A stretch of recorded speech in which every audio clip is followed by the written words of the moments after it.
en algunas aplicaciones como medición de amplificadores, antenas, cargas. No, digamos, en el parcial teórico no se va a hacer hincapié sobre esa parte, sino sobre todo lo que fuimos hablando en las clases. Pero bueno, por ahí les puede dar un poco más de confianza en el tipo de gráfico o sacarse alguna duda, digamos, en esos ejemplitos que hay al final. Pero el teórico llega hasta lo que vimos en la clase pasada y después ya van a ver que están esos ejemplitos que son más ilustrativos por ahora. Después ya se van a ver más en el práctico. Eh, bueno, entonces con eso terminamos con la parte de la primera unidad que es un poco más extensa que las demás en general porque consideramos que es un tema que por ahí no lo han visto tanto antes, ahora ya van a ver que hay algunas unidades que están muy relacionadas con cosas que ya han visto, incluso en medidas 1, entonces en algunas partes puede ir más rápido, ¿no? Son cosas que ya las conocen un poco más.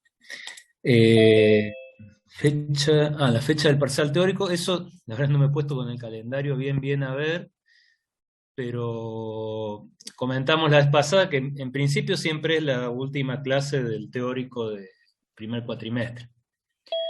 Este, tratamos siempre que sea, que no pase el otro cuatrimestre por un tema de que la idea es que ustedes si van siguiendo más o menos las clases, digamos, se toma eso, digamos, no es algo que tengan que ponerse a ver libros aparte ni nada por el estilo, ¿no? Más que nada, por ahí lo que le puede hacer falta es procesar un poco más la información, por ahí ir a alguna de las referencias que están al final de las presentaciones para aclarar algún tema, o bueno, nos escriben y lo vemos. Pero tratamos de que esté ahí justo cuando se terminan los temas, antes de que empiecen las vacaciones de julio, porque nos parece que lo tienen más fresco, ¿no? Y entonces, por lo general es la última clase teórica del primer cuatrimestre. Ya voy a ver si la publico ahí en el aula virtual. No sé, suele ser mediados de junio, una cosa así. Se puede hablar, si quieren que se tome una clase antes, por ejemplo, por un tema que se les junten muchos parciales, o se habla, no hay drama, ¿no? Pero, como les digo, tratamos de que sea al final del primer cuatrimestre. Bien, ya sí, ya voy a ver si me pongo con el calendario y veo bien cuál es, eh, para no perder mucho tiempo, a ver, no sé, a ver si lo tengo a mano, si no, pero bueno, si no, ya lo ponemos a ver. A ver.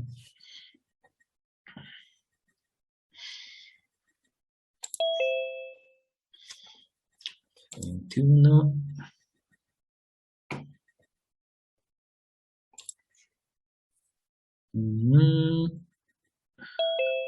Bueno, a ver, voy a compartir acá, sí.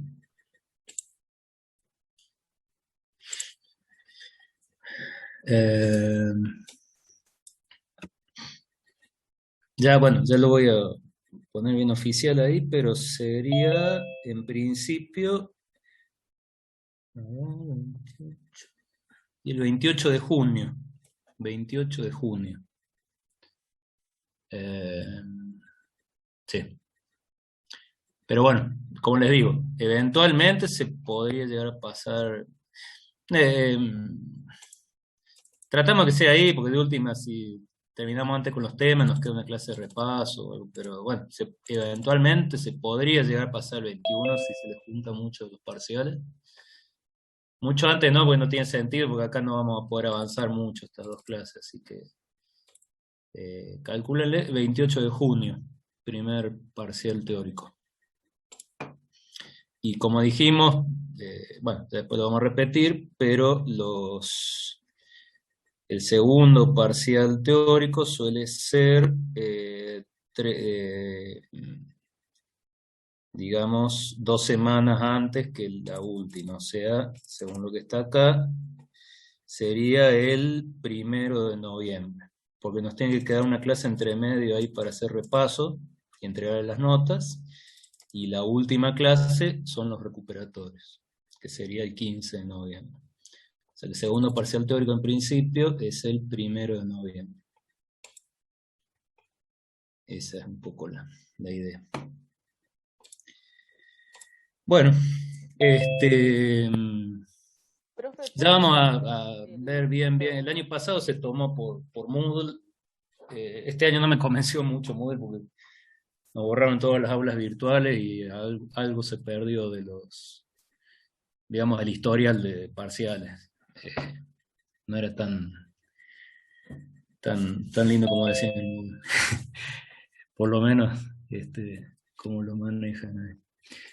Pero bueno, vamos a ver, o lo hacemos por un cuestionario ahí, o lo hacemos más tipo unas preguntas que todos tengan que desarrollar en una hoja y nos mandan una foto, una cosa así, por ahí, para que nos quede registro, por lo menos. Profe, Del- una consulta. ¿Podrá repetir la segunda fecha, por favor? Sí, sí, fíjense por las dudas, yo creo que no me estoy equivocando acá, pero digo, la segunda fecha no es la última semana de clases, sino digamos, 2 semanas antes. Sería 1 de noviembre, lunes 1 de noviembre, la que estoy mostrando acá. La semana 40, la semana 45 del año. Entonces nos queda el 8 de noviembre para entregar las notas y repasar dudas. Y el 15 de noviembre sería los recuperatorios. Así lo solemos hacer.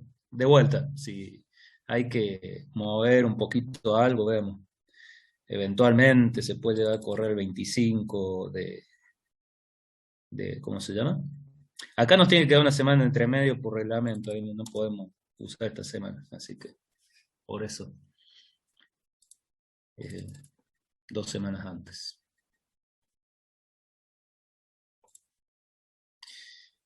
Eh, bueno, digo, la modalidad exacta ya le vamos a estar comunicando bien, pero va a ser algo, digamos, similar a todos los años. Puede cambiar un poquito el procedimiento, si lo tienen que hacer ahí en el Moodle o escribirlo y después mandar una foto, algo por el estilo.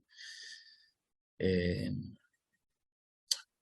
pero bueno, digamos, la modalidad se toma lo que se da en las clases, ¿no? Bueno, bueno, entonces hoy arrancaremos con lo que es medición de amplificadores. Yo quería por ahí avanzar lo que se pueda sobre este tema, si bien me imagino que Denis ya les ha comentado ya varias de estas cosas para poder hacer práctico, pero bueno, como tengo entendido, creo que la semana que viene tienen el parcial práctico. Bueno, para reforzar un poco algunas cosas que, si bien esto apunta más al teórico, pero puede servir. Esta presentación creo que todavía no está visible ahí en la aula virtual, ya mañana voy a ver si la pongo ahí para que la puedan ver. Eh, bueno. Bueno, como les decía, algunas de estas cosas, digamos, acá vamos a ir un poquito más rápido porque hay cosas que ya las habrán visto un poco en el práctico. Eh, bueno, en general, para introducir un poco el tema, ustedes habrán visto en materias como, digamos, las electrónicas aplicadas, que los amplificadores, así como concepto general, pueden tener distintos tipos de funciones. Perdón, voy a ponerle que grabe acá. Ahí está. Bueno, pueden tener distintos tipos de funciones como... a ver, esperen, correr esto. Listo. Acá. Como incrementar potencia disponible, amplificar corriente o tensión, y otras aplicaciones por ahí que las han visto más en electrónica aplicada, como limitar corrientes o tensión de carga, proveer alguna función de transferencia que a ustedes les interese, que ya sea esta lineal o no, digamos, eh, plantear una determinada función de transferencia y, bueno, implementar eso en hardware. proveer alguna impedancia deseada entre fuente y carga para adaptar a una etapa, por ejemplo, lo que es un buffer, para separar dos etapas. Otra aplicación muy común de los amplificadores como conceptos generales, el rechazo de señales de modo común, por ejemplo, para señales de muy poca amplitud que pueden estar inmersas en interferencia o ruido, para poder rechazar esas señales de ruido, se implementa un amplificador diferencial, por ejemplo. O sea que tenemos una variedad de funciones. Nosotros en este capítulo nos vamos a concentrar sobre todo en estos dos primeros casos, y en especial en lo que es amplificación de lo que se llama potencia disponible. Ya vamos a ver por qué disponible. Bueno, algunos otros. Entonces, bueno, en este capítulo, un poco la idea de todo este conjunto, destacar que en este capítulo nos vamos a ocupar sobre todo de lo que es esto, y un poquito por ahí de esto, porque dependiendo del amplificador en particular que midan, puede ser que ese amplificador, sobre todo cuando son niveles bajos todavía, preamplificadores, por ejemplo, podemos tener este tipo de comportamiento más que de potencia, como amplificador de potencia, ¿no? Esto sería ya más en una salida, ¿no? Bueno, algunos conceptos también más generales, ganancia de transferencia, relación entre magnitud y fase, entre salida y entrada, la función de transferencia, por ahí la palabra función de transferencia se aplica más a la variación de esta ganancia de transferencia con la frecuencia compleja en general, y eso, como vimos, si bien nosotros vimos más para RF, pero también, si yo quisiera medirlo en rango de audio, usaría un analizador vectorial de redes o de mallas, pero más para baja frecuencia, ¿no? Lo que pasa es que, bueno, en este rango de frecuencias de audio, como habrán visto con Denny, que están entre más o menos 20 Hz y 20 kHz, puedo asumir que impedancias reales, entonces, bueno, no es tan común, digamos, que se tenga que recurrir al analizador vectorial de redes, sino que se hace con otras técnicas que vamos a ver ahora, ¿no? Esto sería más para un amplificador en general, ¿no? Bueno, un poco más lo que comentamos recién, que tanto las variables de entrada como las de salida pueden ser tensiones o corrientes. En esta frecuencia de vuelta no nos ocupamos tanto de ondas progresivas, sino más de tensiones o corrientes totales, digamos, que yo directamente las mido. Por lo general, en esta frecuencia se mide también tensión o corriente, a diferencia de lo que se hace en RF, que ya se mide más potencia. Y bueno, y las ganancias, según cómo yo vaya relacionando tensiones y corriente, pues una ganancia de tensión, de corriente, transimpedancia, transconductancia o de potencia, que como ustedes ya sabrán, bueno, hay un lugar donde a medida, por ejemplo, si yo tengo la carga acá, a medida que aumento el valor de carga, bueno, va a disminuir el valor de corriente y subir el valor de tensión, y hay un punto de compromiso donde tengo el máximo producto entre las dos, ¿no? Ese sería el punto que me interesa para el caso de amplificadores de potencia. Y se da cuando yo tengo impedancia adaptada entre fuente y carga, ¿no? Que en este caso son impedancias, por lo general, reales, ¿no? Que se pueden considerar reales. Bueno, y otro detalle es que si bien en este capítulo, como ya habrán visto también con Denis, nos hablamos mucho de amplificadores de potencia en audio, refiriéndonos a equipos más para después generar una señal audible. digamos, transformar eso en ondas sonoras. También se podría, digamos, los conceptos que vemos acá, se podrían llegar a aplicar a amplificadores en general que trabajen en un rango de aproximadamente 20 Hz y 20 kHz, que no necesariamente eso vaya a un parlante, ¿no? Pero bueno, es como que el énfasis se hace en ese caso, ¿no?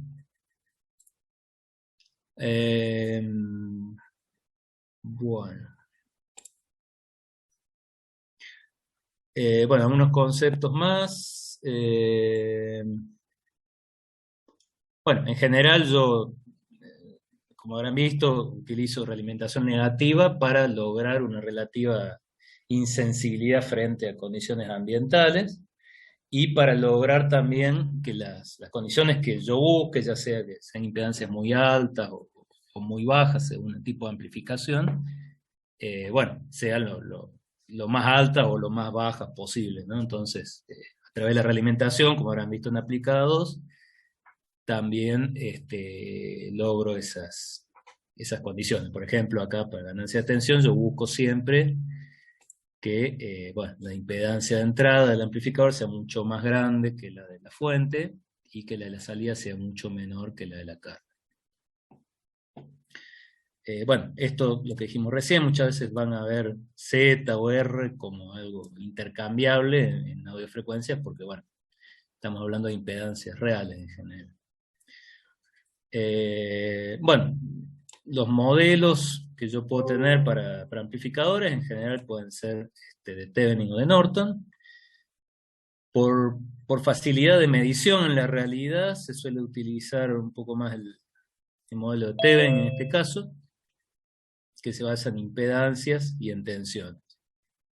Estos por ahí son conceptos más generales, ¿no? Bueno, cualquier duda por ahí que tengan me dicen, pero por ahí estos son cosas ¿no? Más de introducción, ¿no?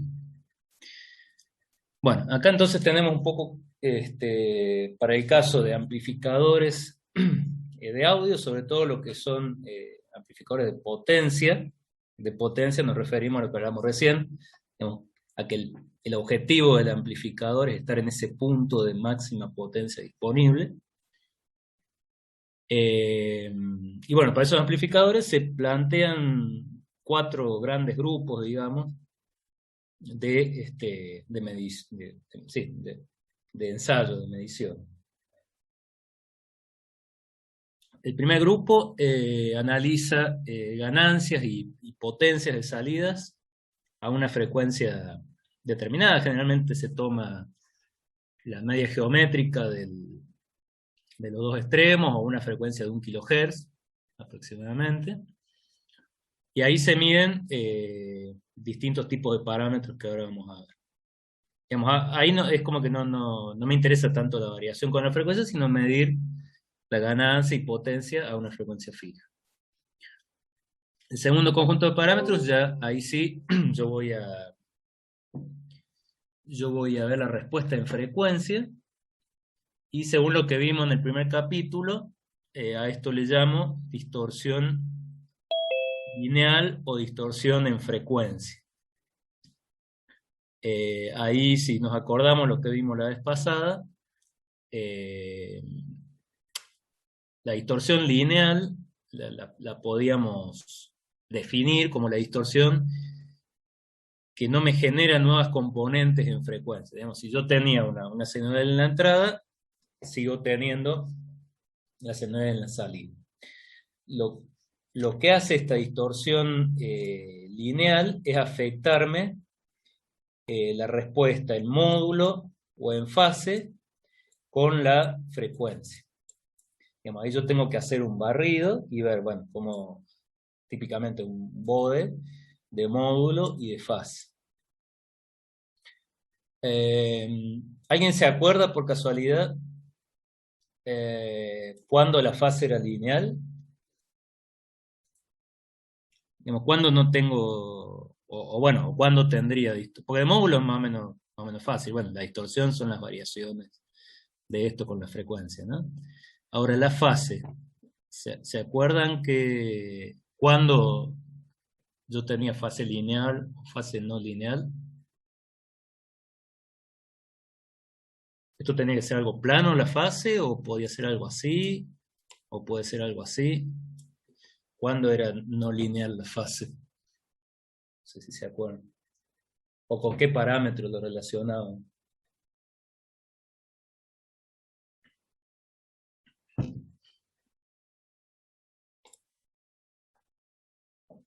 ¿No estaba relacionado con la derivada de la fase? Claro.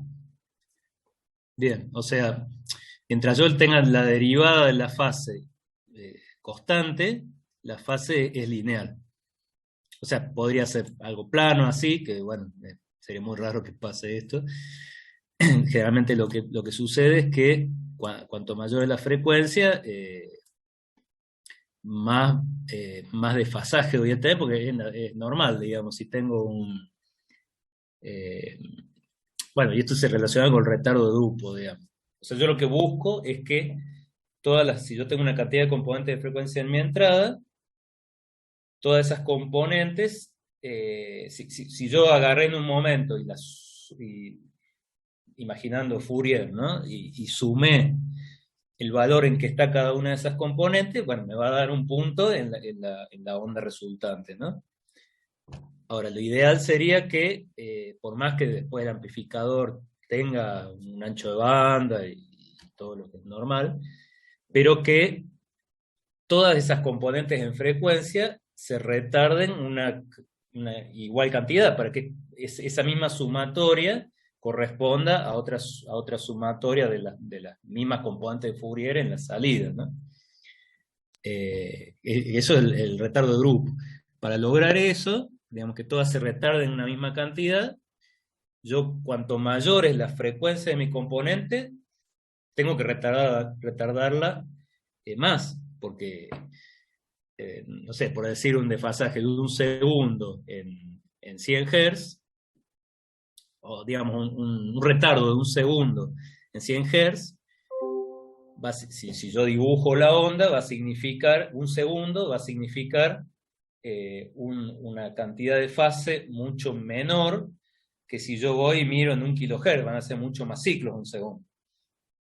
Entonces, esto es natural que suceda, digamos, y esta pendiente constante se traduce, como habíamos visto la vez pasada, en un retardo de grupo o un tiempo de tránsito, se le llama, constante, digamos, todas las componentes en frecuencia se retardan la misma cantidad de tiempo.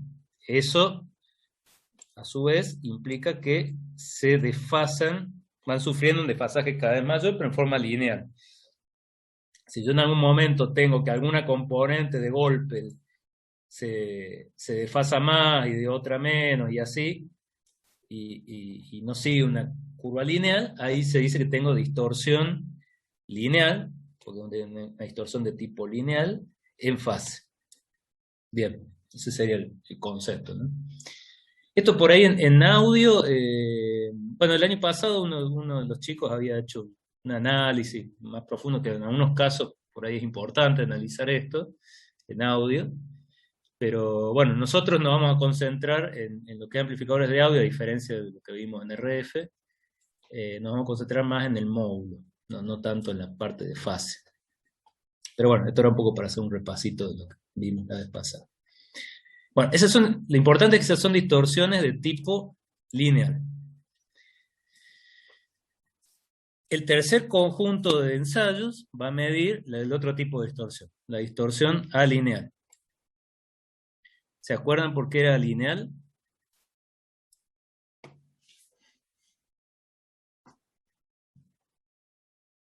Porque generaba componentes en frecuencia nueva. Claro. Sí, ese sería, un poco para acordarse, ese sería el efecto que la diferencia de esta, ¿no? Eso se produce porque en el dominio del tiempo, digamos, o bueno, si analizo para distintas potencias de entrada, en algún momento ese amplificador, también como habrán visto en aplicada, va a tener o una distorsión por cruce o una distorsión por saturación. Esos efectos se traducen en el dominio de la frecuencia en componentes adicionales a las que había a la entrada.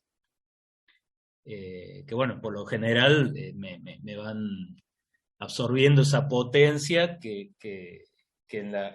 si yo metí una senoidal, la senoidal de salida, bueno, va a llegar a un punto donde no va a seguir creciendo, y la potencia esa que se sigue generando la van absorbiendo las componentes esas adicionales. Y si lo miro en el tiempo, generalmente lo que tengo, por ejemplo, una saturación, ¿no? Esa es la distorsión alineal. Entonces, por ahí relacionándolo con eso, las componentes adicionales, se entiende que los ensayos son dos, básicamente.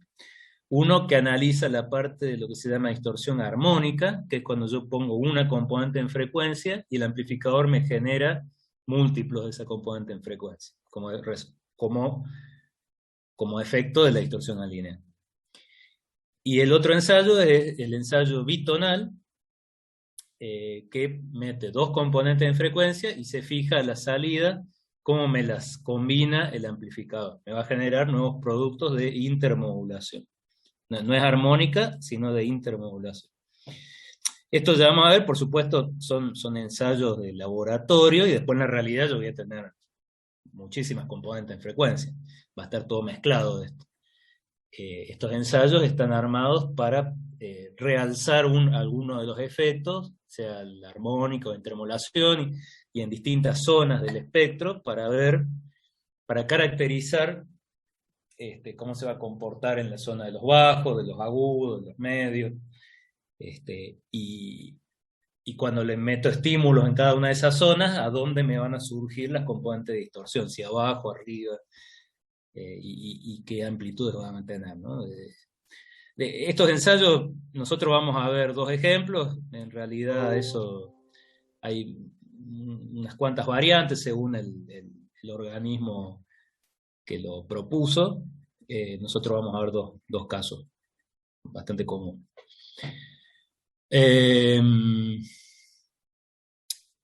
Bueno, y finalmente todo lo que es ruido, piso de ruido, relación señal ruido y rango dinámico. Bueno, esta sería más relación del ruido con la señal. Y a su vez, como ya le habrá comentado Denis, para cada uno de estos ensayos, bueno, por ahí para los primeros no vamos a ver tanto, pero sobre todo para lo que son estas cosas, solemos hacer referencia a una nota de aplicación de una empresa que se llama RANE, que bueno, hay varias notas de aplicación de distintas empresas, pero esta nos pareció que se viene usando hace muchos años en la materia, está bastante completa, que lo que hacen no es definir tanto cómo son estos, digamos, a qué apuntan teóricamente estos ensayos, sino más establecer cuáles son las condiciones en que sería bueno hacer cada uno de estos ensayos para que sean comparables los ensayos realizados por una empresa y por otra, ¿no? Que la comparación sea justa, ¿no? Entre una y otra, porque ya vamos a ver que uno podría tocar ciertos parámetros para que los números den mejor, ¿no? Entonces, esta nota por ahí lo que trata es de fijar no es un estándar, sino que es más una nota de aplicación, pero son recomendaciones, ¿no? Entonces nosotros, por ahí en el teórico, vamos a ir más a los conceptos, pero siempre vamos a mencionar abajo cuáles son las condiciones de contexto que se deberían nombrar, ¿no es cierto?, para que sea comparable. Y de última, que si no son las mismas, bueno, no sepa realmente que este fabricante lo hizo en tales condiciones, pero el otro lo hizo en otra, entonces a lo mejor por eso le da mejor los números. Bueno, en cuanto a la bibliografía, y después la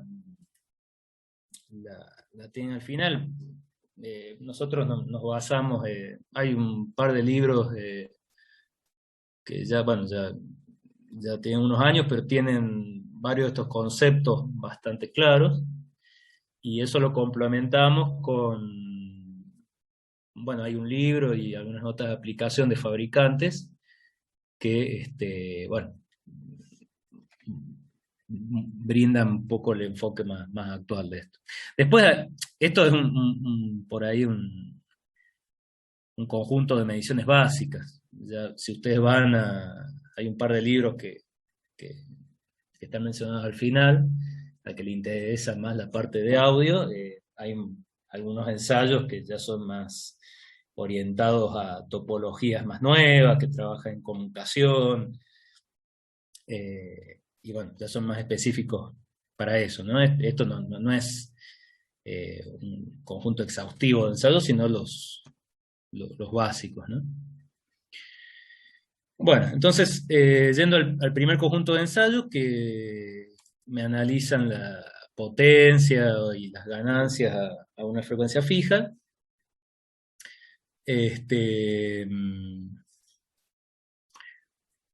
Bueno, básicamente lo que se hace es amplificar la ganancia, especificar la ganancia o amplificación con una relación de tensiones o potencias, y vamos a hacer un pequeño repasito del concepto de los decibeles, que es algo que se usa mucho en este caso, como ya sabrán, por el tema de la escalabilidad que tiene este número para expresar grandes relaciones en cuanto a cantidad de cifras.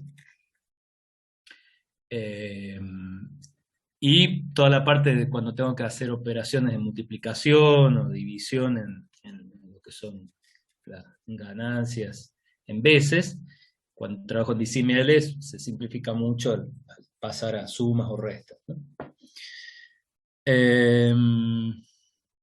Bueno, en audio esto ya lo mencionamos, que los amplificadores, nosotros apuntamos más a lo que son amplificadores de potencia, que trabajan con impedancias adaptadas, pero por ahí en la práctica, muchas veces si no son amplificadores de mucha potencia, trabajan más como, si ustedes van a la hoja de datos, van a ver que trabajan más como un amplificador de tensión, que espera una impedancia de entrada más bien alta, y una impedancia de salida relativamente baja, ¿no? Les suele especificar con qué condiciones de carga está preparado para trabajar, que no son necesariamente las de impedancia adaptada, ¿no? Esto por una aclaración, porque sobre todo cuando lo medían en laboratorio, a veces estos ensayos están muy preparados para lo que es, digamos, varios de estos, sobre todo los que miden ganancia de potencia, ya van a ver que buscan que la impedancia, que las condiciones sean de carga adaptada, y a veces era medio artificial cuando teníamos algunos amplificadores que usábamos ahí que se comportaban en realidad como amplificadores de tensión, y uno tenía que adaptar las impedancias y terminaba simulando ahí un amplificador de potencia, pero que no era en realidad un amplificador de potencia. Bueno, eso era más para seguir la teoría, pero está hecha la salvedad de que en algunos casos funciona más como amplificador de tensión que de potencia, ¿no? Según el rango de potencia en que trabaja. Bueno, entonces la primera especificación es la que está acá, ganancia de inserción. La ganancia de inserción, por ahí el concepto es tratar de imitar las condiciones en que va a trabajar mi amplificador.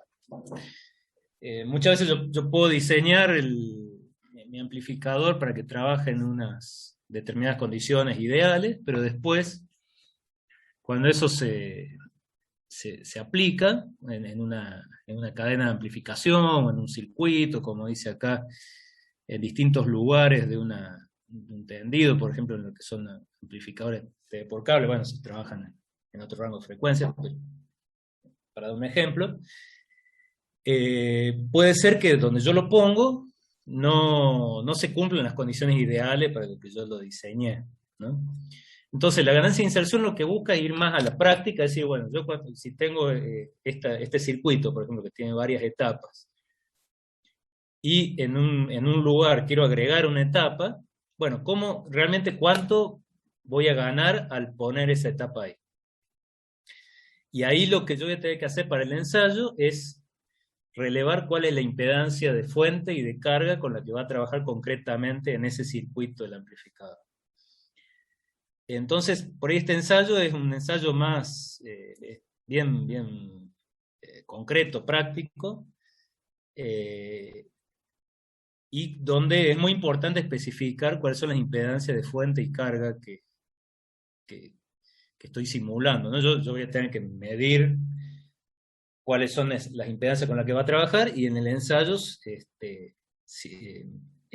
digamos, imitar esos valores para ver qué ganancia va a tener bajo esas condiciones, ¿no? Entonces, básicamente, la ganancia de inserción es, si yo en ese punto de mi circuito, ¿no? Tengo varias etapas, ¿no? Y yo quiero agregar mi amplificador acá. Bueno, ¿qué ganancia qué relación de potencias o tensiones voy a tener entre la situación en que no tengo el amplificador y cuando pongo el amplificador? O sea, la ganancia de inserción yo siempre voy a medir en un punto, por ejemplo acá, y decir, bueno, si yo tengo conectado esto directo, ¿qué tensión tenía? Y si yo corto acá y agrego mi amplificador, ¿qué tensión voy a tener ahora? Eso es un poco el concepto de la ganancia de inserción. Una cosa muy importante que dijimos recién, que la ganancia de inserción es función de las impedancias de generador y carga. O sea, voy a tener una familia de ganancias de inserción según las condiciones reales en que yo vaya a usar mi amplificador. Por más que el amplificador esté especificado con una ganancia tanto, con impedancia adaptada, bueno, cuando yo lo pongo en un lugar, voy a tener la ganancia que tiene según la impedancia de carga y de fuente que tenga en esa situación, ¿no? Y esa ganancia podría corresponder o no con la ganancia nominal del amplificador. Entonces, bueno, siguiendo un poco este concepto, acá tenemos un grafiquito de cómo es el procedimiento, ¿no? Básicamente, acá es una simplificación de lo que sería un circuito real.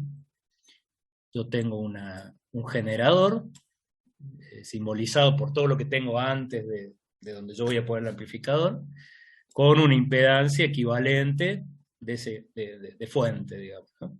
Esta es como medio entre comillas, ¿no? Pasa que, bueno, cuando yo lo mido, va a ser un ZS concreto que va a simular esa impedancia de fuente, ¿no? Que generalmente es real. Entonces, lo que voy a hacer primero, y de otro lado voy a tener una impedancia de carga. Entonces, primero mido un E2', que sería lo que yo tendría si no tengo mi amplificador.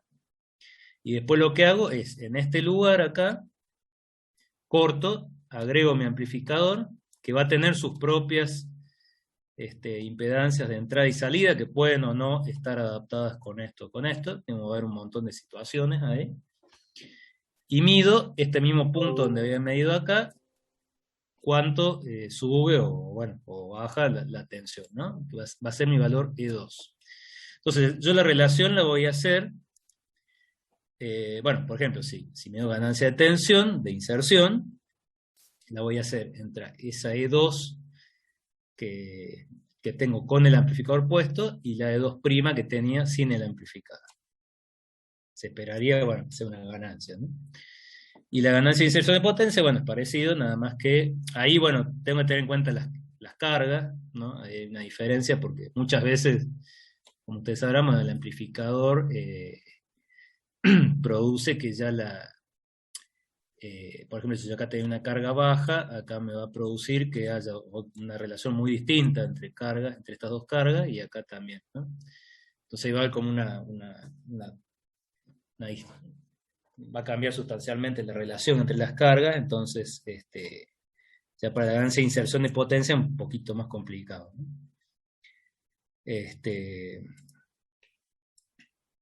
Bueno, eso sería lo que es ganancia de inserción.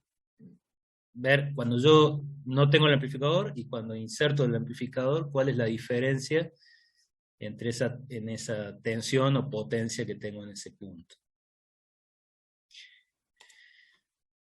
El otro tipo de medición hacia frecuencia fija es lo que es la máxima potencia y máxima ganancia de potencia disponible. Es así, ya se refiere a las condiciones de impedancias adaptadas. Bueno, acá hacemos como una secuencia donde decimos, bueno, yo podría, o sea, yo tengo que tener dos condiciones, básicamente. Yo podría tener que esté adaptada nada más que la fuente, digamos, el lado de la fuente, o que esté adaptado, digamos, son condiciones independientes, podría ser que esté adaptado nada más que el lado de la salida. O podría ser que las dos estén adaptadas, porque las dos están adaptadas y tendría la máxima transferencia de potencia desde el generador hasta la carga, ¿no? Pero hacemos como un caminito diciendo cómo sería si voy adaptando primero la entrada y después la salida. Entonces decimos, tengo una impedancia de generador, las impedancias del amplificador y la impedancia de la carga, y entonces vamos diciendo, bueno, como casos especiales, sería, bueno, primero sí adapto nada más que la entrada. Ahí el concepto importante es que voy a tener lo que se llama la máxima potencia disponible de entrada. Este término disponible se refiere a que el generador la puede entregar, tiene el potencial o la capacidad de entregarla, pero si yo no me paro en ese punto de carga igual de resistencia de carga igual a resistencia de fuente, bueno, yo voy a estar en alguno de estos puntos, y puede ser que yo tenga mayor ganancia de tensión o de corriente, pero no voy a estar en el punto de máxima potencia disponible de entrada. Digamos, esta potencia es una potencia latente, pero que yo la voy a aprovechar o no según la adaptación de carga que le hagan, ¿no? Bueno, eso sería para el lado de entrada. O sea, si yo adapto acá, voy a tener la máxima potencia disponible de entrada acá en la entrada, la redundancia del amplificador.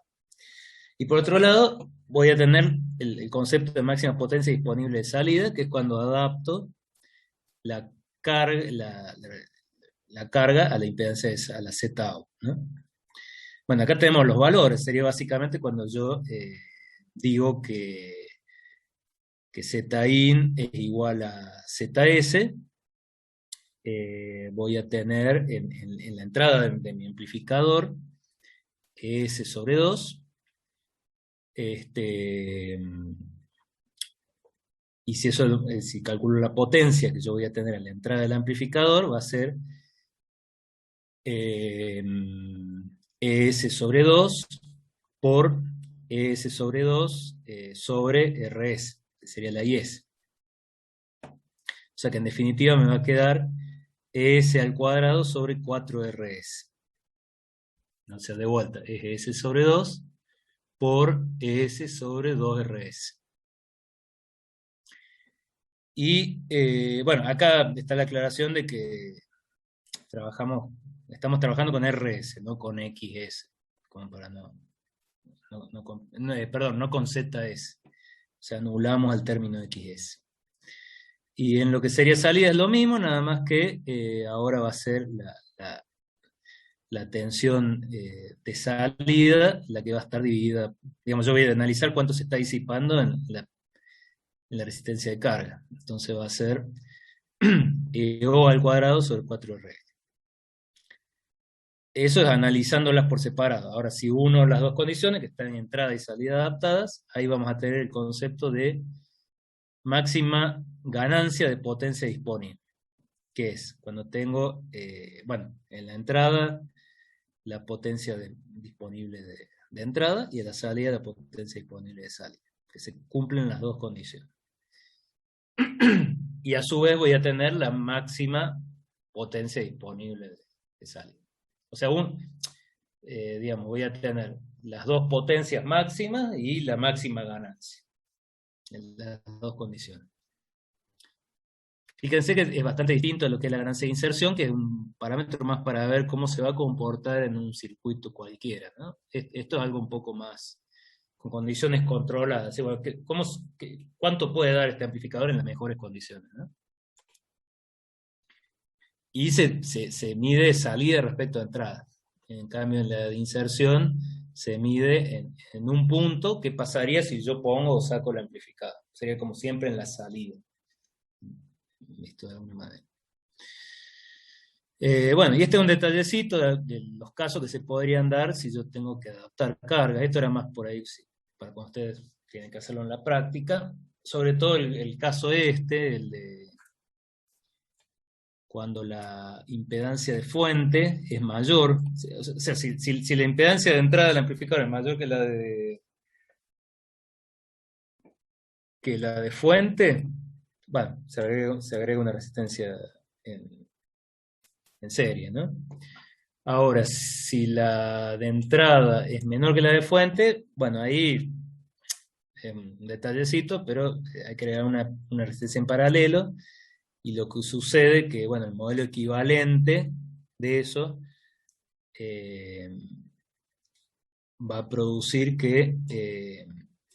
bueno, que el amplificador vea una impedancia menor. O sea, con esta resistencia, poniéndola en paralelo con la entrada del amplificador, yo logro el efecto de adaptar una impedancia de fuente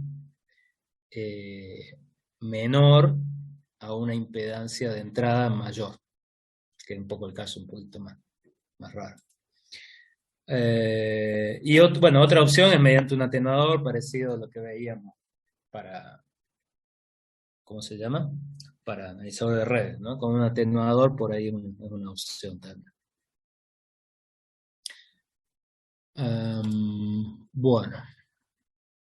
Bueno, esto por ahí son conceptos, por ahí para que le peguen una repasada si les quedan dudas.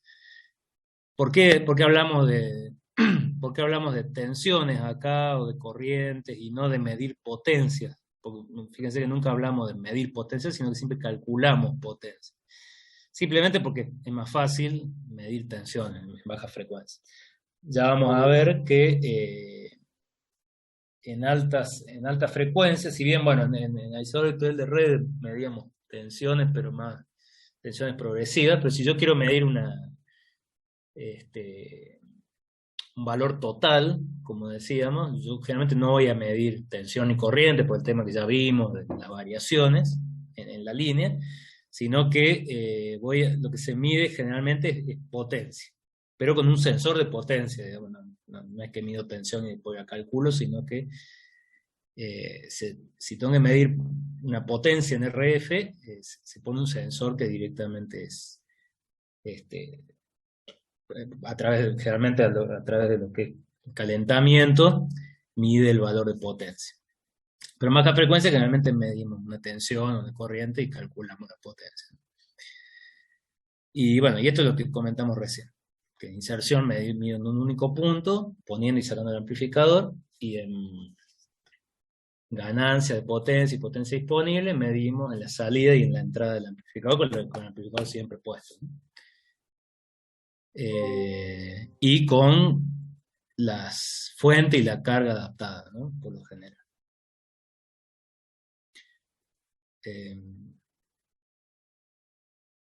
Bueno, este es un repasito del tema del decibel, porque por ahí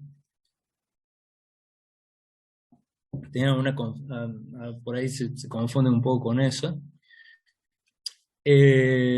Por ahí el concepto importante acá es que el decibel, digamos, por definición, es una forma de expresar relaciones entre potencias. O sea, no hay algo así como los decibeles de la relación entre tensiones y los decibeles de la relación entre potencias, y que sean como dos definiciones, ¿no? Yo que el decibel es, por definición, una relación entre potencias. Que yo, bueno, saco logaritmo, multiplico por 10 y de esa manera logro esta mayor comodidad en el cálculo, ¿no?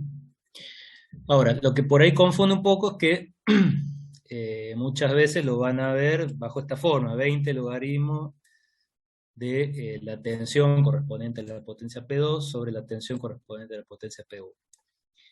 Bueno, esto, digamos, si yo medí en un determinado punto y sigo midiendo en ese punto, digamos, si yo no cambié el valor de potencia o tensión que estoy midiendo, esta relación me debería dar siempre igual a esta. ¿Por qué? Porque en realidad esta B2 viene de la fórmula esta. Originalmente siempre es potencia. Digamos, esa es un poco la idea, ¿no? y esta B2 viene incluso de una simplificación cuando yo mido las dos potencias sobre la misma carga. Digamos, yo puedo hacer la relación esta, de las potencias expresadas como función de las tensiones, bueno, desarrollo, y fíjense que siempre me queda, en realidad siempre voy a tener un factor acá que depende de las resistencias. Pasa que nosotros por lo general, si medimos dos tensiones en el mismo punto, decimos que este factor se me va porque mido las dos veces sobre la misma resistencia, me queda 1 acá, logaritmo de 1, 0, y se me va esto, y me queda esto. Entonces muchas veces van a ver que, bueno, yo digo, bueno, las dos fórmulas por ahí más conocidas son esta o esta, ¿no? Pero, como les digo, una cosa importante a entender es que no me debería, digamos, si yo medí dos tensiones y con eso calculé las potencias, estas dos fórmulas, por más que tengo un 10 y un 20 acá, me deberían dar el mismo número. Acá hay un ejemplito, por ejemplo, si yo medí una B2 de 4 volt y una B1 de 2 volt, y estoy midiendo sobre la misma carga, fíjense que si aplico esta, la relación va a ser 4 al cuadrado sobre 2 al cuadrado, o sea 4, o sea 16 sobre 4. 6 dB me va a dar. Ahora, si yo lo expreso con esta fórmula, a lo mismo, fíjese que la relación entre las tensiones se me va a acomodar, o sea, lo que va a cambiar va a ser la relación. Acá era 4 y acá es directamente 4 sobre 2, porque no está elevado al cuadrado, me va a dar 2 acá. Entonces, por eso yo acá cuando multiplico por 20 me sigue dando los 6 dB. Pero no es que va a ser 3 dB en potencia y 6 dB en tensión, porque la relación es distinta. Ahora, distinto si ustedes me dicen, bueno, qué sé yo, tengo una relación entre potencias que es 2, y después planteo que tengo otra relación entre tensiones que también es 2. Ahí sí, me va a dar un número distinto, pero porque, digamos, son distintos. Si yo calculara en base a esa relación 2 de potencia, cuál es la relación de tensión, es distinta, o sea, son distintas situaciones, ¿no?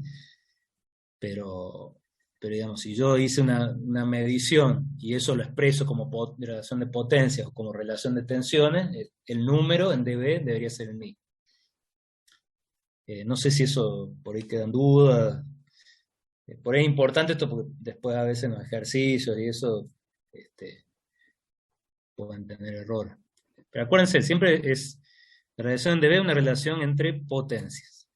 Que yo después lo calcule haciendo esta simplificación de acá para que me quede como relación de tensiones es otra cosa, pero originalmente siempre por ahí, para no errarle, arranquen desde la relación de potencia y de última pueden hacer este desarrollito, ¿no? Y otra cosa importante con los dB es que los dB, digamos, crudos, son una relación, son adimensionales, una relación entre una tensión y otra, una potencia y otra. O sea que yo no lo puedo usar para expresar un valor de tensión, por ejemplo, o un valor de potencia, porque es una relación entre dos potencias. Y habría, digamos, siempre que la relación sea la misma, bueno, yo podría tener una relación entre potencias de, qué sé yo, de 8 a 4, o de 4 a 2, o de 16 a 8, y siempre me va a dar 2 esa relación, y me va a dar el mismo número. 3 dB en este caso. Pero puede tener una gran familia de valores absolutos que me den la misma relación. Entonces, para poder expresar valores absolutos a través del decibel, bueno, se inventó un poco esto de tomar un valor, digamos, P1, como está acá, estándar. Entonces, asignarle un valor a P1. Entonces, yo ahí sí, como uno de los valores, ya sé cuánto es, yo puedo trasladar ese valor a través de una relación y decir, bueno, P2 es, por ejemplo, tantos dBm. El dBm asume que P1 es 1 milivatio. Pero digamos, en ese caso particular nada más yo puedo usar los decibeles para expresar un valor absoluto, ¿no? Cuando el nivel de referencia lo asumo como un valor bien conocido.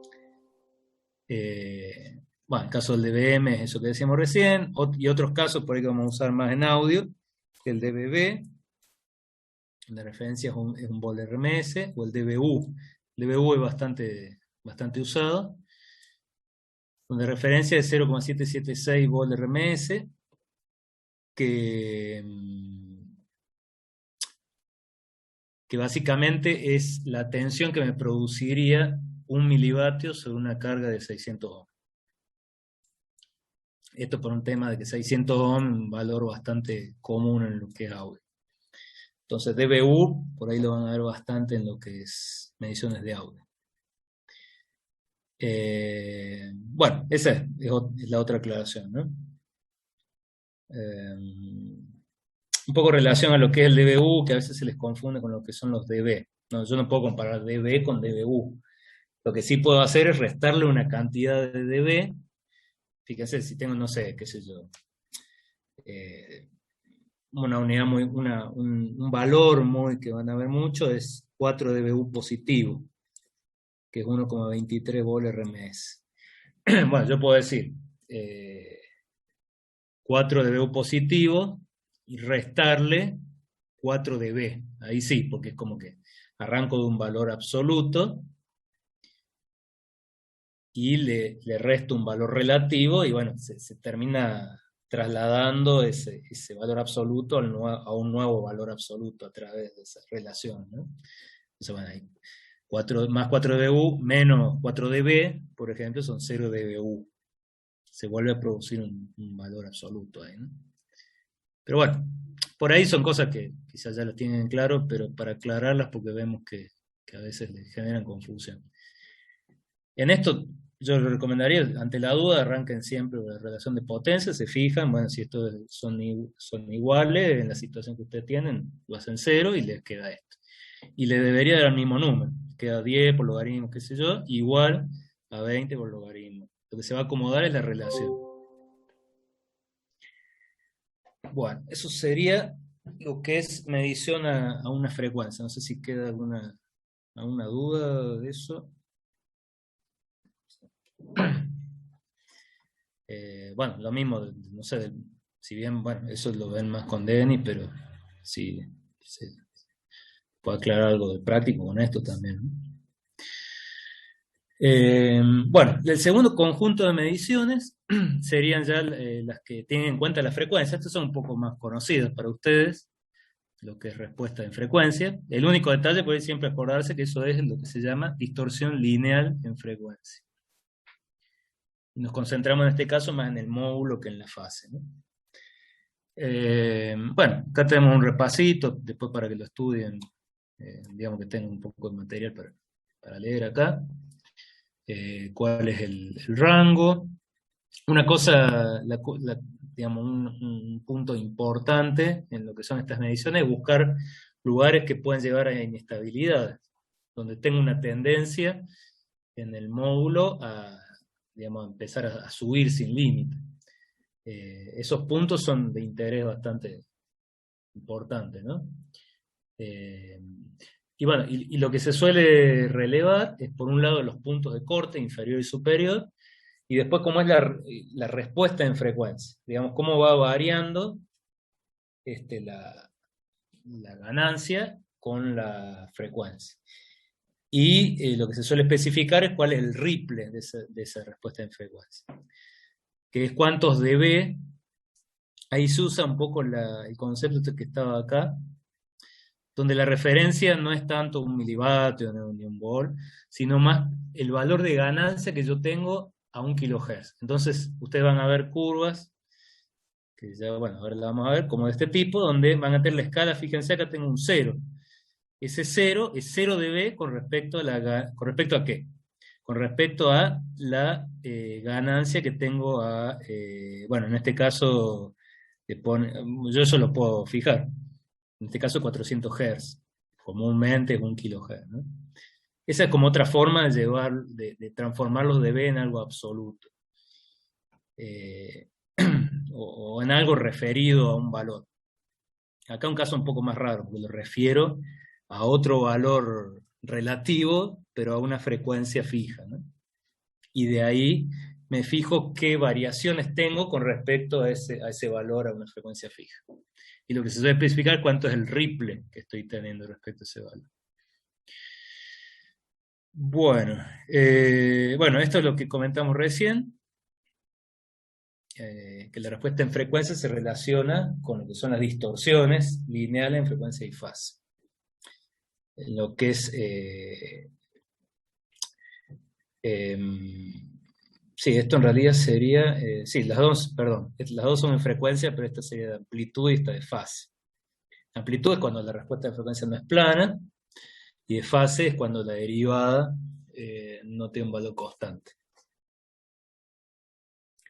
Y esto es un poquito lo que decíamos recién, que lo que me interesa más que nada son las frecuencias de corte y el ripple que tengo en la banda pasante, que me refleja un poco si el ripple se hace muy grande, es probable que en algunos puntos pueda tener inestabilidad, que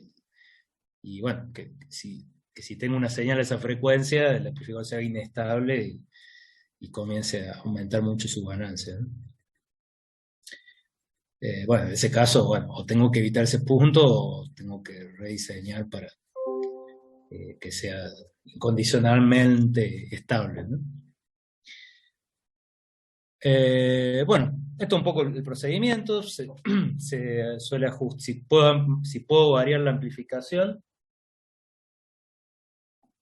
se ajusta para máxima amplificación, se genera una señal que no, digamos, se le pone un valor de fuente, de modo que la salida no tenga una deformación apreciable en el tiempo, por una senoidal. Generalmente se toma una frecuencia de 1 kHz y se mide cuál es la ganancia que tiene el amplificador. Fíjese, la ganancia, ¿no? Lo que se mide no es tanto la potencia en la salida, sino la ganancia que estoy teniendo. Esa va a ser nuestra referencia de 0 dB. A continuación, a partir de ese punto de 1 kHz, que se toma como un estimativo del punto central, barro para abajo y para arriba, hasta llegar a los puntos donde la ganancia de potencia, sería en este caso, dB, digamos, potencia, ¿no? La ganancia de potencia baje 3 dB. ¿Con respecto a qué? Con respecto al punto ese central que habíamos elegido. Fíjense que esa es mi referencia. Eso me define el ancho de banda del amplificador. Después puede ser que, como dice acá, que pueda tener alguna... O sea, hago una iteración más y me fijo cómo me dio la forma esa, y me fijo si el valor de 1 kHz por ahí es el que más refleja la frecuencia central. Por ahí en el práctico se han dado casos donde, no sé, 1 kHz me terminaba quedando muy cerca del corte inferior, entonces ahí se puede replantear y ver cuál es la media geométrica de los dos puntos de 3 dB, y de última se elige como frecuencia central. Lo que va a producir eso, es como vemos acá, es la reubicación del punto de 0, ¿no? Lo puedo correr, digamos. Por ejemplo, en este caso se corre a 400 Hz, ¿no? Esos serían los primeros pasos, y después lo que se hace es empezar a hacer un barrido para ver todos los puntos de estos, cómo van variando dentro del ancho, digamos, ya no me salgo de los puntos de 3dB, sino que me concentro más en la zona pasante, digamos, y veo cómo varía la ganancia.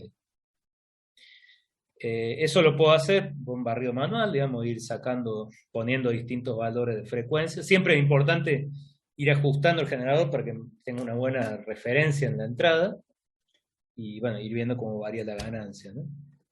Y otra forma, por ahí menos precisa, pero que da por ahí una idea más general de todo, es con un generador de barrido.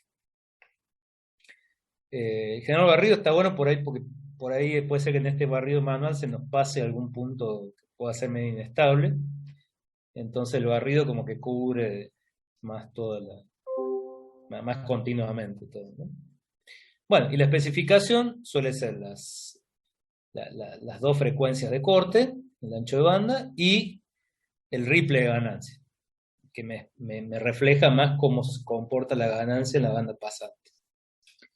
Y bueno, también se puede dibujar toda la curva de lo que se midió, ¿no? Bueno, acá vemos una relación entre lo que es el valor de amplificación y el valor relativo, fíjense, en decibeles. Decibeles relativos a la ganancia que tengo, en este caso, a 400 Hz, ¿no? Fíjense, esto por ahí es importante destacarlo, los números, ¿no? Acá tengo ganancias y acá fíjense que acá puedo tener distintos valores según el amplificador, pero acá siempre va a ser 0 el lugar central y de ahí me voy a mover hacia abajo. Y cuando ya me fui a menos 3 dB, ahí se consideran los puntos de corte. Y a partir de ahí para afuera, bueno, generalmente por ahí me corro una década más para ver con qué pendiente se viene esto, pero ya no lo considero como ripple eso, ¿no? Y esto sería como lo haría con el generador de barrido.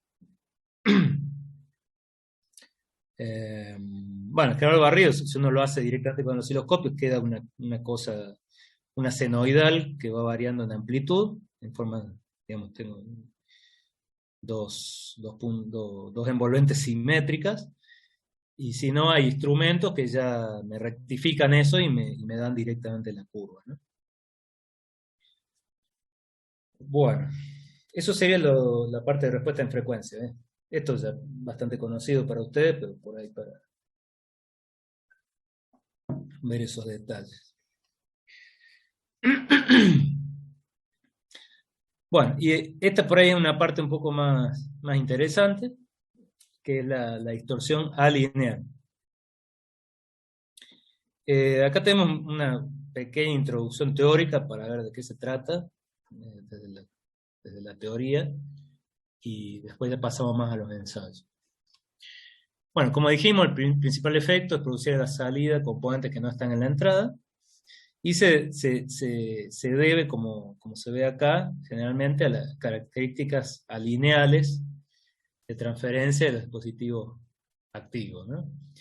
Va a decir que la relación entre los delta de tensión de salida con respecto a la entrada, en algún momento ya no es constante, bueno, en esta zona sí, que es la región lineal, pero acá en la parte de corte y la parte de saturación, ya no es constante, y bueno, y eso es lo que me produce la distorsión. Digamos, después si lo miro en la frecuencia, eso me produce las armónicas y la intermodulación. Entonces, en general, yo solo puedo modelar, esta curva la puedo modelar como una sumatoria, donde la tensión de salida va a ser el valor de amplificación por la tensión de entrada, más un conjunto de factores que van a afectar a componentes cuadráticas, cúbicas, etcétera, de la tensión de entrada. Realmente en esta zona se le llama más la zona cúbica, y en esta parte de corte la zona cuadrática. Entonces, bueno, a partir de esta ecuación, yo puedo analizar así, en general, qué va a pasar, por ejemplo, si yo pongo una senoidal puro. Siempre apuntando a lo que yo voy a hacer en los ensayos. En los ensayos, como dijimos, voy a tener una tensión de entrada que va a estar variando todo el tiempo entre todas estas zonas. Y bueno, acá me va a generar un montón de componentes, ¿no? Lo que buscan los ensayos es separar lo que es distorsión armónica y distorsión por intermodulación. Entonces, primero voy a poner un tono único de entrada, B1 coseno M1T. Entonces analizo, vamos a hacer un análisis así general de qué pasaría con esta ecuación cuando Bin es eso. ¿Qué se esperaría que haya a la salida? Bueno, reemplazando, la tensión de salida va a ser esto. Acá elevado al cuadrado, al cubo, qué sé yo. Y por los factores B, C, etc. Aplicando esto, bueno, sobre la primera identidad esta, la aplico para este caso, y esta identidad la aplico, por ejemplo, para este caso, donde voy a tener un coseno al cuadrado por un coseno. Lo puedo, digamos, desglosar en un coseno al cuadrado por un coseno, y el coseno al cuadrado, fíjense que en algún momento yo lo voy a descomponer en un coseno de 2 veces la frecuencia, y ahí se me va a producir una relación de este tipo. Por eso me interesa, ¿no? Entonces, esta la voy a usar para el cúbico para arriba, y esto más para los cuadráticos, ¿no? Bueno, en definitiva, aplicando esto, que eso no vamos a ir por todo cómo se aplica, no nos interesa tanto, pero sí nos interesa que, bueno, la salida me va a quedar, bueno, la componente que es proporcional a la señal de entrada. Bueno, después esta componente que viene de la cuadrática aplicando esto. Y bueno, después la cúbica, que es lo que dijimos recién, multiplicar esta por esta, que es la expansión de la cuadrática, porque la cúbica, como dijimos, yo la puedo desglosar en un coseno y un coseno al cuadrado. Entonces el coseno al cuadrado me genera esto, y el coseno es esto. Y bueno, y así, generalmente estas por ahí son las componentes más importantes, si bien como vimos acá, llego hasta el orden n, pero ya son componentes muy chicas, entonces evaluamos hasta la cúbica, ¿no? Bueno, entonces en definitiva, ¿qué voy a tener si yo meto una senoidal en la entrada del amplificador, y ese amplificador tiene este tipo de distorsiones? ¿Qué se esperaría que tendría a la salida? Bueno, si yo empiezo a agrupar esto acá según lo que tiene frecuencia 0, lo que tiene frecuencia omega 1, lo que tiene 2 omega 1 y así, que son las armónicas, voy a tener una armónica digamos, de orden 0, que sería la componente continua, vale decir que la salida, si yo tengo una senoidal pura, ya a la salida esa senoidal de arranque va a estar montada sobre una continua. Después vamos a tener la componente deseada, en definitiva, que es la amplificación por la que yo ingresé, A por B1 coseno omega 1t, más una componente que está a la misma frecuencia, pero que depende, fíjense, de B1 al cubo por C, digamos, ya no es simplemente A, que va a ser lo que se llama una autocompresión o autoexpansión, digamos, la misma amplificada o digamos, reducida. Y después, fíjense acá, esto lo vamos a ver en el ensayo, vamos a tener una componente al doble de la frecuencia, que es la segunda armónica. Esto le suelen llamar, eso por ahí depende de la convención que se tome. Nosotros vamos a tomar como convención que esta sería la primera armónica, esta es la segunda armónica, tercera armónica y así. Entonces, esto es un poco lo que nos dice lo que decíamos al principio, que si yo a la entrada, a ver, vamos a borrar un poco acá, si yo tengo mi amplificador y a la entrada pongo una senoidal, a la salida voy a tener esa senoidal que ya de arranque no va a ser la misma senoidal que acá, sino que va a estar multiplicada, que sería lo deseable, multiplicada por una amplificación, y va a tener también un componente que depende del coeficiente, fíjense, cúbico acá. Así ahí se mete esa distorsión, ¿no? Y también voy a tener componentes al doble, al triple de esta frecuencia, cuyas amplitudes están dadas por estos factores C, B, etc. Entonces, bueno, esto es un poco para justificar a partir de la ecuación esta general, que venimos de la curva del dispositivo, qué pasaría si yo pongo una frecuencia única. Eso es importante porque le da un poco de apoyo teórico a lo que son los ensayos de distorsión armónica. Ya van a ver, el ensayo ya lo van a haber visto con Denny, pongo una senoidal, lo que pasa, ¿no? Pero por detrás estaría esto. Bueno, y el otro ensayo es la distorsión por intermodulación. O sea, arrancamos de vuelta de esto y vemos qué pasa si ahora en lugar de poner solamente una senoidal, ponemos dos senoidales. Que sería el caso más simple de intermodulación. Ahí lo que va a pasar es que, aparte de estas componentes que yo tenía, que yo tenía acá, que son las componentes armónicas, o sea, múltiplos, en este caso si pongo dos senoidales va a ser múltiplo de las dos frecuencias, voy a tener también productos de mezcla, o sea, tipo omega 1 más omega 2, omega 1 menos omega 2, omega 2 menos omega 1 y así. Si vuelvo a hacer el desarrollo, que no lo vamos a hacer acá, si yo reemplazo este Bin por, en lugar de esto, lo reemplazo por B1 coseno omega 1t más B2 coseno omega 2 de t, y aplico todas las identidades y todo esto, me va a quedar algo de esta forma. Fíjese que, bueno, ya es más complejo. Acá simplemente vamos a mencionar cuáles son los componentes que me van a quedar. Fíjense, ya tengo en lugar de uno, dos componentes continuos, uno que viene de cada una de las componentes, dos mezclas de intermodulación de segundo orden, tipo omega 1 más omega 2, omega 1 menos omega 2, ¿sí? Y dos armónicas segundas, que son las mismas que yo tenía acá, nada más que una para cada frecuencia. Estas de acá. No, perdón, estas. Y las componentes de tercer orden van a ser dos armónicas terceras, que son como esta, pero una para cada frecuencia de entrada. Cuatro mezclas de tercer orden, de tipo 2 omega 1, 2 omega 2 menos omega 1, que la suma de los coeficientes sea 3. Bueno, dos autocompresiones o autoexpansiones, que similar a lo que estaba acá, pero de vuelta son dos porque son dos frecuencias de entrada.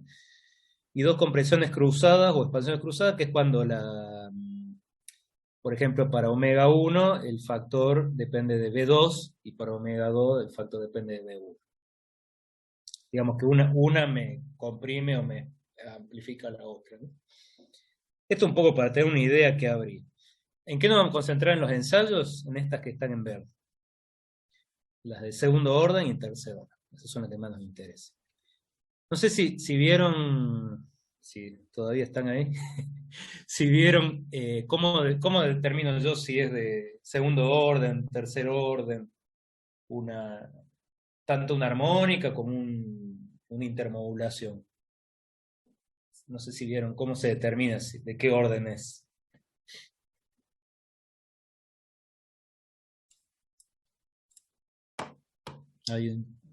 No sé si lo vieron en el práctico ya, para no repetirlo.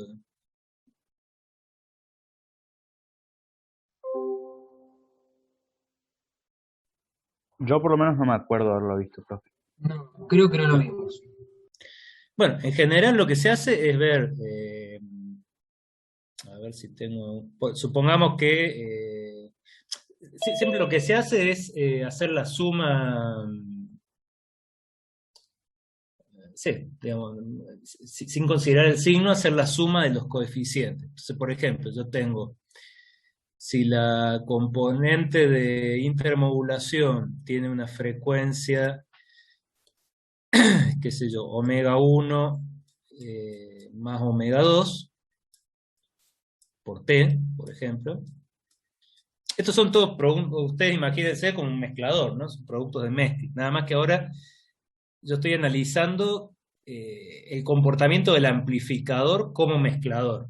Es como que el amplificador, digamos, que es la generación de esas componentes nuevas. Ya dijimos que algunas de esas componentes nuevas son armónicas, eso es más fácil, ¿no? Ahí me funciona como un doblador, por ejemplo. Digamos, son todos como comportamientos parásitos, ¿no? Más allá de la amplificación que yo esperaría que tengan las zonas lineales, ¿no? Ahora, acá es un comportamiento como mezclador. Entonces, por ejemplo, una de las componentes que me va a sacar, si yo pongo dos frecuencias de entrada, va a ser una frecuencia que sea, bueno, qué sé yo, Bx, por decir una cosa, o acá, de x por coseno de omega 1 más omega 2t. Bueno, ¿cómo hago para determinar en qué orden, digamos, está esto? O, digamos, de qué orden es esta componente, ¿no? Siempre yo lo que tengo que ver es qué coeficiente tengo en cada una de las frecuencias que están metidas. Entonces, en este caso, el coeficiente es 1 y 1. Es una componente de segundo orden. Ahora, podría ser que esto sea omega 1 menos omega 2. De vuelta, no le doy bolilla al signo y me fijo cuáles son los coeficientes. De vuelta, es 1 y 1. Entonces, es otra componente del segundo orden. Ahora, si yo tuviera, por ejemplo, 2 omega 2, supongamos, no, tampoco importa si es omega 2, omega 3 o lo que sea, ¿no? Son distintas componentes, ¿no? Si tengo 2 omega 2 menos omega 1, ¿de qué orden sería eso?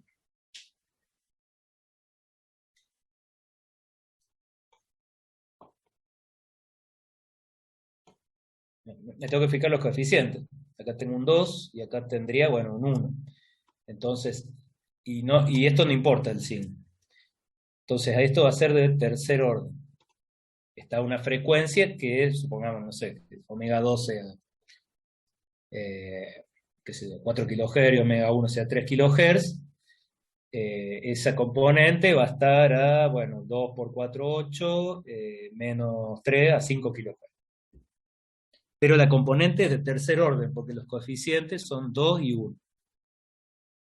De esa manera uno puede agrupar, muchas veces van a ver, qué sé yo, como está acá, las componentes de segundo orden, las componentes de tercer orden. ¿Cómo hago para saber si yo tengo un montón de... Bueno, acá todavía no está desarrollado, ¿no? Pero si yo tuviera algo desarrollado, por ejemplo, bueno, acá son armónicas nada más, ¿no? Tengo 2 omega 1, si en algún momento tengo, como decíamos acá, omega 1 menos omega 2, 2 omega 2 menos omega 1, eso es como donde la encasillo, me tengo que fijar los coeficientes, y eso me dice de qué orden es la componente. Es más una convención, ¿no? Bueno, ya vamos a cerrar en todo caso acá en la parte teórica, y ya la semana que viene vemos los ensayos. Bueno, en la práctica, como dijimos, los componentes que más... Bueno, acá como dijimos hay un montón de... Como son dos componentes, se produce un montón de interacciones, y como vemos, ya aumenta bastante la cantidad de componentes. Lo que me va a interesar, las más importantes, son estas que están en verde, que son las que voy a medir después en los ensayos. Bueno, y después, por supuesto, en la realidad, fíjese que esto yo lo estoy generando artificialmente, pero el amplificador va a funcionar con una señal de audio que tiene un ancho de banda entre 20 Hz y 20 kHz. Eso ya tiene un montón de componentes en frecuencia, y por cada componente se va a producir una ecuación de este tipo, y por cada par de componentes una de este tipo, y va a haber digamos, si el amplificador tiene una distorsión lineal considerable, voy a tener un montón de componentes adicionales. Por lo general, lo que buscan los ensayos es separar lo que es distorsión armónica y distorsión por intermodulación. Entonces lo que agarran es, bueno, dicen, bueno, de todas esas componentes voy a generar una senoidal y voy a ver qué componentes adicionales se generan, porque si no es incontrolable, digamos, tengo un montón de componentes, no puedo caracterizar nada. Por eso esto es algo medio artificial, ¿no? Después en la realidad, como dice acá, voy a tener un montón de componentes. Entonces estos ensayos están hechos para caracterizar esos efectos, ¿no? Después, en definitiva, el efecto auditivo que tenga todo eso va a ser la evaluación final, ¿no? Que uno va a poder hacer. Y bueno, muchas veces esto no se ensaya con una sola frecuencia, sino que yo voy cambiando la frecuencia de entrada para ver, puede ser que a lo mejor, dependiendo de la frecuencia de entrada que yo ponga, en algún momento empiezan a subir mucho estas componentes armónicas, ¿no? O de intermodulación. Entonces, bueno, eso tiene que ver un poco con las frecuencias que se seleccionan después en los ensayos, ¿no? Bueno, si les parece, en todo caso, dejaríamos esto ya, que es un poco llevar esto a las normas, digamos, qué frecuencias eligen las normas para poner esto y qué se esperaría, ¿no? Y cómo se especifica. Esto probablemente ya hayan visto bastante en la práctica, o sea que también va a ser más un repaso de eso y llenar algunas cosas que por ahí hayan quedado dudas. Pero bueno, me interesaba un poco darle un poco más de fundamento teórico a esto para ver, sin desarrollar todo esto matemáticamente, que es complicado, ver de dónde viene estos ensayos, no simplemente poner un armónico, una componente ahí, ver qué pasa, sino que han sido más o menos elegidos los valores para que sea representativo de esto, ¿no? Bueno, no sé si hasta acá tienen dudas, algo, o no sé, algo. Yo por ahí del práctico, les puedo decir en general, no sé, Denny, algunas cosas específicas se las habrá dado más él para tomarlas después, pero si también tienen alguna pregunta sobre eso. Como les digo, yo esta presentación si les sirve después para el práctico también. Ya les digo, si por ahí Denny algún detalle se lo dio un poquito distinto, digamos, tómenlo como se lo dio él, porque la evaluación va a ser en base a eso. Pero en general esto a lo mejor les puede servir para aclarar una cosa, que les quedó duda, así que ya mañana voy a ver si se los dejo visibles en el aula virtual, así la pueden descargar. Bueno, la semana que viene entonces terminaríamos con las normas, que esto es bastante más breve, y vamos a encarar un poquito la parte de ruido. También vamos a hacer un pequeño análisis ahí un poquito más teórico de dónde vienen los ensayos de ruido y bueno, qué tratan de medir. Bueno, no sé si tienen alguna consulta, si no, ya cerraríamos por hoy. Entonces. Ninguna, profe. Nos vemos la semana que viene. Bueno, Acá tampoco, profe, profe. no está grabando. Listo, profe, muchas gracias, nos vemos. Hay alguien me puso orden 3. Bueno, estaba bien. Francesco. Bueno, tengamos una semana. Estamos bien. Viene, profe, gracias. Nos vemos, buenas noches.